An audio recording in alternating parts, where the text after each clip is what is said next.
हरियाणा सरकार को आज पूरा 1 साल हो चुका है और इस मौके पर सोनीपत में गरीब परिवारों को प्लॉट बांटने का कार्यक्रम हुआ। इस कार्यक्रम में मुख्य अतिथि के तौर पर शिक्षा मंत्री महिपाल डांडा उपस्थित रहे।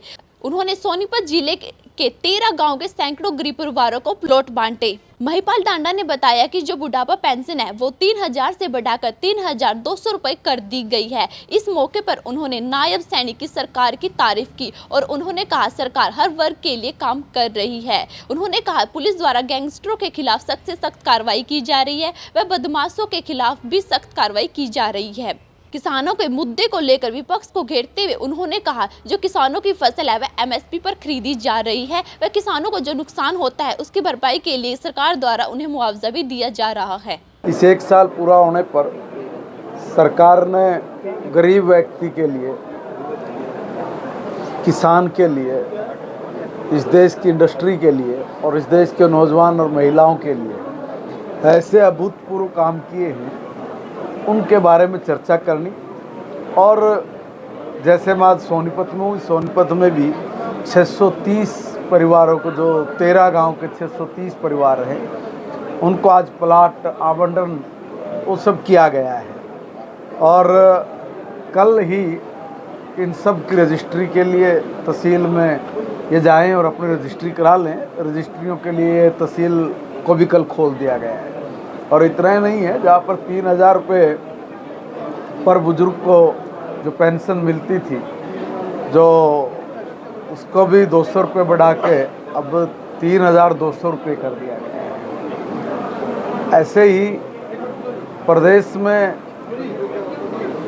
हमारा जो किसान है, उस किसान को 24 फसलों पर एमएसपी पर खरीदना और 48 घंटों के अंदर जे फार्म करते उसकी पेमेंट उसके खाते में चले जाना, ये बहुत बड़ी उपलब्धियां हैं। शायद देश में और किसी स्टेट में इस प्रकार की सुविधाएं और उपलब्धियां ना हों। हरियाणा लगातार आदरणीय नायब सैनिक जी के नेतृत्व में उन सब अभूतपूर्व कामों पर फोकस कर रहा है जो बरसों पहले हो जाने चाहिए थे, मगर उस पर किसी ने ध्यान ही नहीं दिया। हमने हर क्षेत्र में हर वर्ग पर चुन चुन के काम करना, ये हमारी सरकार की प्राथमिकता है। हम कोई एक भी ऐसा काम नहीं छोड़ेंगे जिसके कारण किसी को भी नुकसान होता हो। हर गरीब से गरीब व्यक्ति के लिए, उसके उत्थान के लिए, हर इंडस्ट्री और हर वर्ग के लोगों को जैसी भी जिस भी स्टेज पर वो हैं, वो और आगे बढ़ें। खुशहाली और समृद्धि के लिए हरियाणा के अंदर इस प्रकार से काम करने वाली सरकार को तीसरी टर्म का जो पहला साल आज हुआ है, उसके लिए मैं जनता जनार्दन को नमन करता हूं और उनके आशीर्वाद से हमें ये सेवा करने का मौका मिला है।